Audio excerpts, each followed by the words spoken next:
Devel Tech Team 29er Boost, Bike Check, and Specs.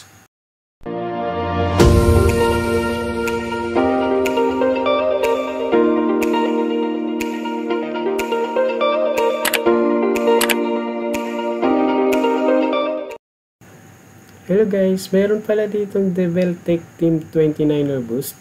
Ayan po siya, napakaganda niya tingnan. So, i-walk around muna natin ito guys. Ayan.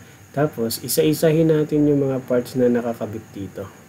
Binuo pala natin to guys, no? Para meron tayong magamit sa mga malalapit na mga lakad. At syempre, mahilig din tayo sa pagpabike. Ayan po siya. Ayan ang tindig ng Devel Tech Team 29er Boost. And guys, titingnan natin yung frame. Ayan po siya. Napaka-smooth welding talaga yung Devel Tech Team. Ayan o. Smooth na smooth siya. Wala kang makikita ng mga welding. Even dito sa bottom bracket, wala. Dito lang sa bridge meron. Pati dito smooth welding talaga ang nakikita mo.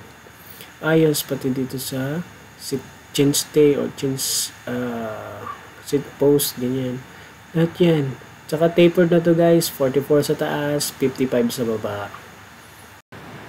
Ang ganda din ng pagka-colorway nito guys. Ang nandito sa atin is silver. So silver doon sa taas. Tapos pagdating dito sa baba is kulay black. Internal cable na rin ang frame na to. Wala kang makikita ang cable na nakalabas. Nasa ilalim talaga lahat. Kaya pag tiningnan mo siya ng malayuan, malinis talaga. Wala kang makikita ang cable na nakalabas dyan. Yan ang frame ng Devel Tech Team 29er Boost. Ang nakakabit na suspension fork dito guys ay isang Epixon Stealth Black latest version. Ito yung pinakabagong Epixon nila, no? 100mm yung travel, may rebound, may lockout, at saka straight type lang pala ang nakakabit dito kasi wala tayong nakitang tapered na Epixon. Yun lang kasi yung nakaya ng budget natin. So tapered naman yung frame, kaso straight type yung Epixon. So, adapter lang naman ang kinabit yan para pwede naman gamitin ang ating straight tube na Epixon. Dito naman guys sa drivetrain, meron tayong PD520 na clutch at SLX na crank.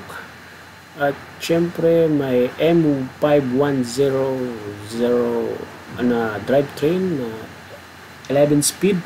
At ang gulong natin is 29 by 2.25. Ayan, sobrang liit na lang ng clearance guys. Ang rim pala na gamit natin dito is Weiman U32 tubeless ready. So, pwede natin i-tubeless to guys kung tubeless din ang ating gulong. Ang gulong natin is Recon Race 29 2.25. Dito naman tayo guys sa handlebar. Ang nakakabit na handlebar dito is Airborne XC na may negative at back sweep, may negative stem na 17 at may 70mm na haba at nakakabit din dito ang MT200 brake set. Ang rotor sa likod guys na nakakabit dito is 160 lang na surround. At ito yung niya, axle niya. Maganda na itong axle na to is naiikot mo kung anong posisyon ang gusto mo. Ayan siya Ang rotor naman sa harap ay snail, 160 lang din. Cruiser naman ang hub nito sa harap, quick release. Pagdating sa likod, ito na yung throw axle na 12mm by 148.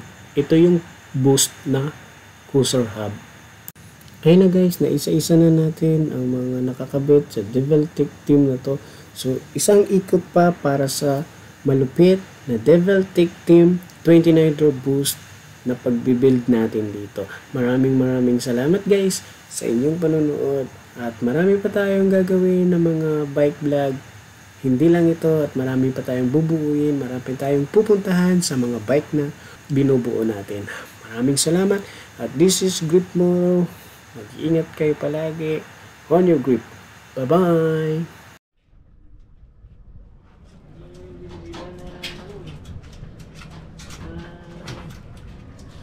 Na pagkain.